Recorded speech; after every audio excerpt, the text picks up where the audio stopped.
Hosea Perek Yud Bet. Sivavuni v'chachash Ephraim u'v'rirma Beit Yisrael v'Yehuda od rad im el v'im kedoshim ne'eman. Right? Yesterday we discussed God says to Ephraim, I won't destroy you anymore. I love you. You're my child. Bnei Israel are my children. But it's hard. Ephraim surrounds me with kachash, with deceit, and with guile. And Yehuda stands firm with God and is faithful to God, is trusting of God.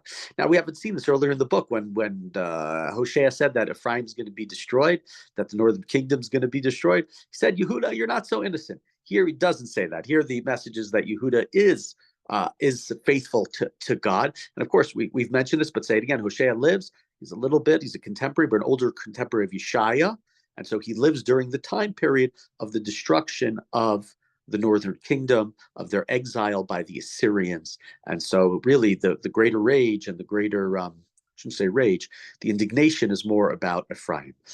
Pasuk bet, Ephraim ro'eh ruach v'rodef kadim kolayom kadzav vashod yarbe uvritim ashur yichrotu v'shemen lemitzrayim yuval. Ephraim looks towards the wind, right? He wants the wind to push him. He's always adding to his problems. And look at all the verbs. The whole day he's kazav, he showed yarbeh, right? He's just doing deceitful and horrible things the whole day. He makes a covenant with Assyria. Oil is carried down to Egypt. And we talked a lot in the book of Yeshaya, which again is this problem. One of the major things that's brought up by Yeshaya over and over again is trust in God. Don't have treaties with other people. God will deliver you. And here he's trying to send, presumably the idea of the shemen, the oil, is trying to send money. He's trying to send bribes to Egypt to join him. V'rivlav donayim Yehuda, v'lifkod al Yaakov kedrachav k'ma'alav yashivlo. God once indicted Yehuda and punished Yaakov for his conduct. He punished him for his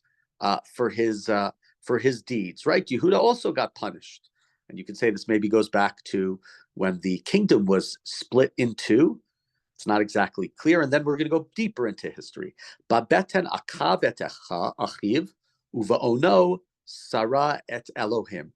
In the womb, he tried to supplant his brother. He tried to grow to his full to his full size. He tried to be a divine being.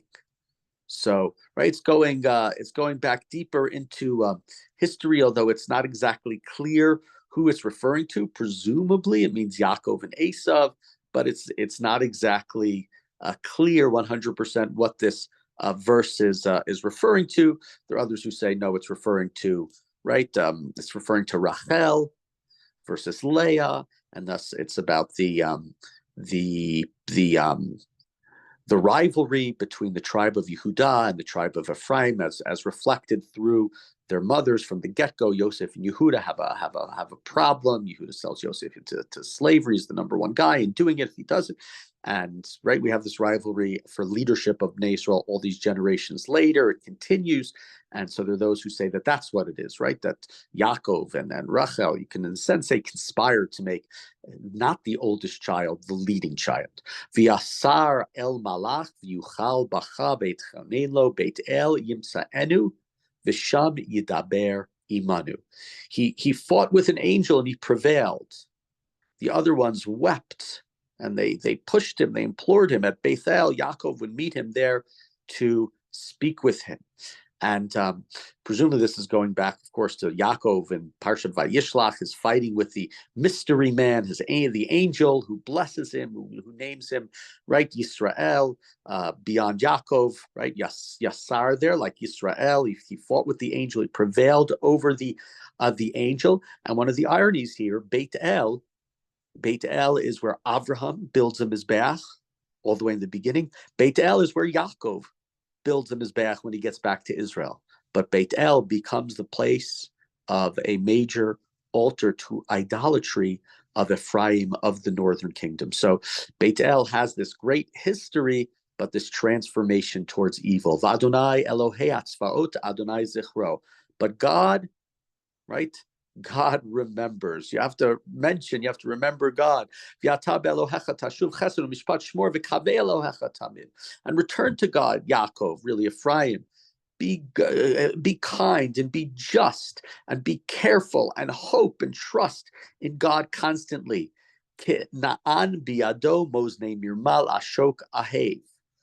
Right?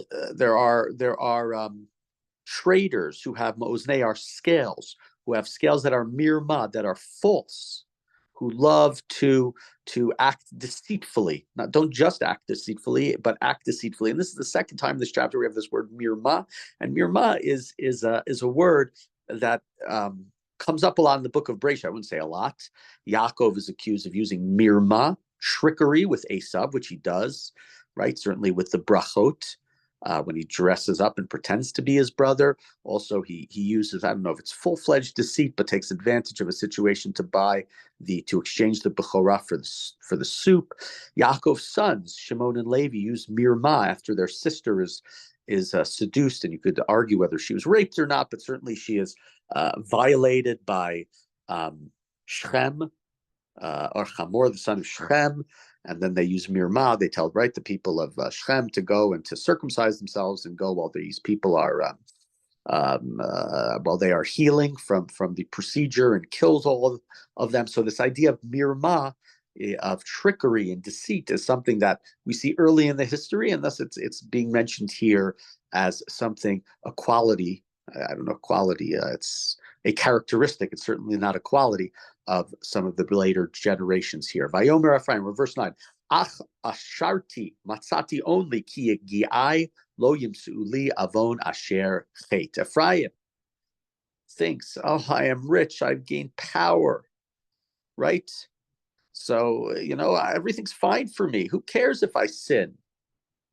Look obviously God is happy with me, because I have such greatness. And maybe these words were written towards the earlier in Hosea's career, before all of the coups and all the kings who reigned for a short period, before the Assyrians come in, before the northern kingdom implodes. Maybe it's going back to the time as we've spoken about, Yeravam II, who has the last kingdom that is prosperous, very financially and militarily prosperous, at least for the 1%, maybe not for everybody. We'll talk more about that in the book of Amos. But nevertheless, verse 10, Vanochi Adonai Lechem Eretz Yisrael, Od Oshivcha V'Ohalim Kimei Moed.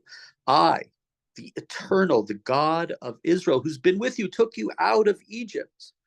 I will let you dwell in your tents just like you did in the past.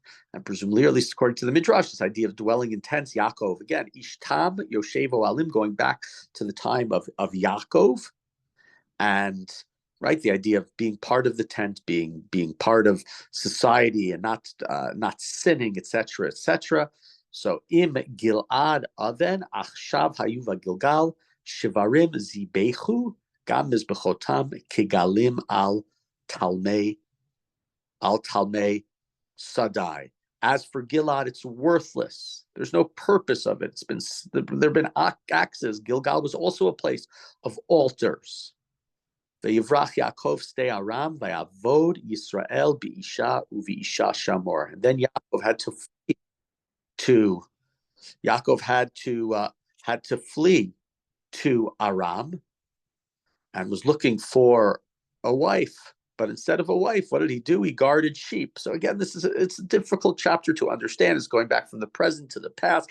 Yaakov, in a sense, seemingly to me, ultimately, like what this chapter is alluding to, is Yaakov acted not so nicely to his brother, and therefore he had to run away.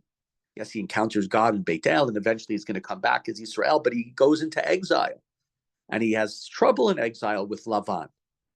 And Bnei Yisrael, Ephraim, you are going to go into exile as well because of your mirma, because of your trickery and your deceit to God. But when God brought Israel up from Egypt, it was through a prophet. They were guarded by a prophet, right? You're having to guard sheep because you're in exile. And what did I do for you? I guarded you when I took you back. But what did you do? Verse 15, Hichis Ephraim tamurim v'damav alav yitosh v'cherpatav yashiv lo adonav. Ephraim made God angry. and therefore God is going to, right, is going to take, in a sense, vengeance, his anger. Ephraim's blood is going to be spilled due to his sins. And so we see here a chapter that's a little bit unusual, a little bit difficult to understand, but it's an intriguing chapter in the sense that it's going back and forth in history, and I think it's very much about some of these patterns, which are not very good ones, and some of these ironies, like we said, the mirma, the trickery that was used by Yaakov, that were used by his sons, and nevertheless, God eventually does bring Yaakov back. God protects Yaakov. God brings Yaakov and his descendants out of Egypt, and despite that, what does Bnei Yisrael do? They're acting b'mirma. They're acting in the sense that way. And the interesting thing, just to conclude with in this chapter, is we know that genetically we get things from our parents. That's just the way it is. And as we get older, we realize it more and more. And so here, if the children are acting bimirma, with trickery and with deceit, it's almost, I don't know if the chapter's saying this, but it's worth considering. Is it their fault? Is it something that they got genetically? Now, we know we get genetically, sometimes we have inclinations, we have things that come to us, right, that we don't realize are bad. Whether it's nature or nurture doesn't really matter. But here, in a sense, you can look at this chapter and say it's not completely their fault for acting this way when this is the examples that they had before them. Nevertheless, obviously, they are somewhat at fault, maybe not as much as we think, but it's worth considering in our own lives as well.